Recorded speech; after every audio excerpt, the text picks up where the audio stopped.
یسایہ اور اس کا 61واں باب جو 11 آیات پر مشتمل ہے۔ خداوند خدا کی روح مجھ پر ہے، کیونکہ اس نے مجھے مسا کیا تاکہ حلیموں کو خوشخبری سناؤں۔ اس نے مجھے بھیجا ہے کہ شکستہ دلوں کو تسلی دوں، قیدیوں کے لیے رہائی اور اسیروں کے لیے آزادی کا اعلان کروں، تاکہ خداوند کے سال مقبول کا اور اپنے خدا کے انتقام کے روز کا اشتہار دوں اور سب غمگینوں کو دلاسا دوں۔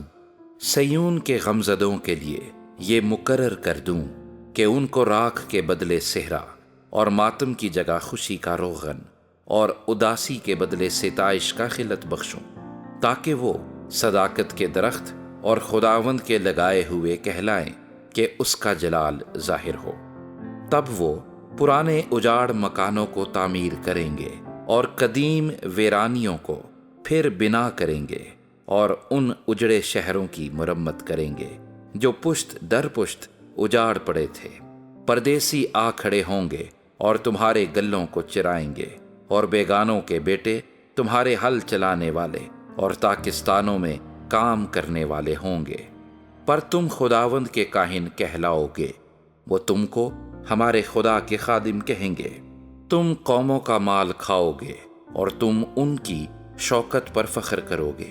تمہاری خجالت کا عوض 2 چند ملے گا، وہ اپنی رسوائی کے بدلے اپنے حصے سے خوش ہوں گے۔ پس وہ اپنے ملک میں 2 چند کے مالک ہوں گے اور ان کو ابدی شادمانی ہوگی، کیونکہ میں خداوند انصاف کو عزیز رکھتا ہوں اور غارت گری اور ظلم سے نفرت کرتا ہوں۔ سو میں سچائی سے ان کے کاموں کا اجر دوں گا اور ان کے ساتھ ابدی عہد باندھوں گا۔ ان کی نسل قوموں کے درمیان نامور ہوگی اور ان کی اولاد لوگوں کے درمیان۔ وہ سب جو ان کو دیکھیں گے اقرار کریں گے کہ یہ وہ نسل ہے جسے خداوند نے برکت بخشی ہے۔ میں خداوند سے بہت شادمان ہوں گا، میری جان میرے خدا میں مسرور ہوگی، کیونکہ اس نے مجھے نجات کے کپڑے پہنائے۔